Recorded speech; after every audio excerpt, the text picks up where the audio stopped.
Нууц тарих нэг. Гэнэт хинээс юунаас ч болсон юм бүү мэд. Эвэрүүл сав саруул байсан тэнүүн хүү сааталд орж ой ухаанаа алдсан байгаагаар 1-р анги эхэлнэ. Шинэ сургуульд шилжиж ирсэн түүнийг ангийнх нь хүүхдүүд саатал байцаа хэмээн хочлон бүүлийтгэл ганцхан нандин гихч охин л түүнд туслаж өмгөөлж хамгаалдаг байв. Нэг өдөр гар утасны хулгайд гүтгэгдсэн тэнүүний тарих гүн шоконд орж шүнжин халуураас хэрэгтэй. Урдны цоо ирүүл тэнүүн эргэж ирнэ.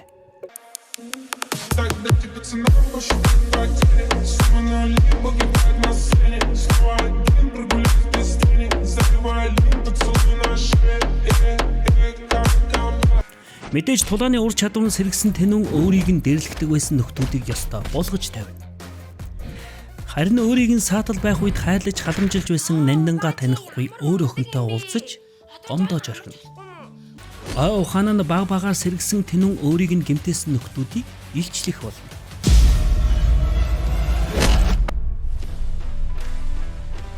Одоо бол тэнүүн хэдийнэ титмийн нөлөө бүхий сурагч болсноор эхний анги дууснаа.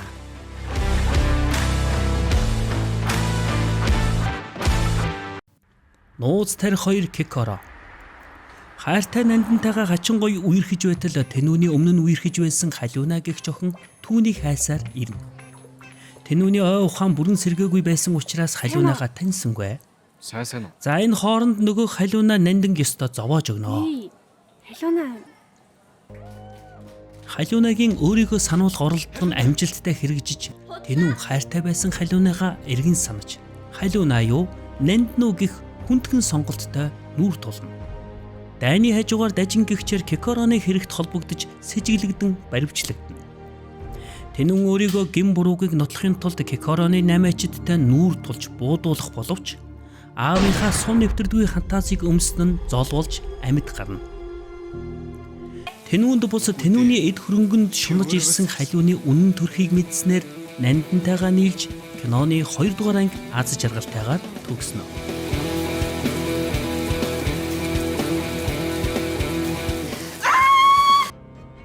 Нууц тарих 3 Зевсэг. Саяхан л элбэг хангалуун амьдарч байсан тэнүүн гэр бүл нь автослоор өнгөрснөөс хойш бааранд ажиллаж хөлсний байранд амьдарч байгаагаар киноны төгсгөлийн анги эхэлнэ. Ядарсан муу тэнүүнийг захын нэгэн нөхдүүд зодож дээрлэх болно. Нөгөө тулааных нь ур чадвар хайцсан юм бүү мэд. Энэ үест Зевсгийн 8-ны загалмайлсан эцэг гэгдэх базуука ирснээр тэнүүн Зевсгийн 8-чин болж мөнгөнд шунан дурлана.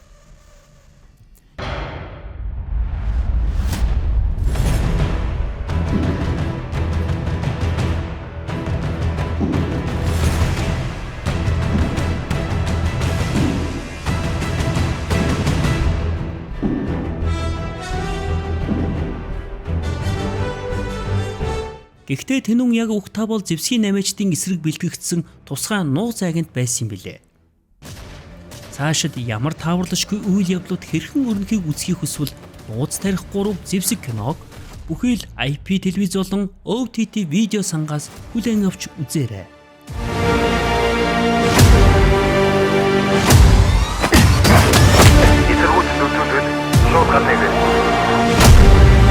Бид та нартай өөрсдөө ч хэлээр асуудлаа шийдэж дайн зарлах болно шүү. Залуучуудаа бүгдийг зурлаа. Эдгээр садаас эцэгтүүдээс тантуул аюулгүй болголоо. Ойлголоо. Дотор цэвэр. Ол хэвчэн байрлалаа өөрчилж гарахаа дагруу зүгтээ. Чааш юм мөнгөнд хайртай те? Би эх орондоо хайртай.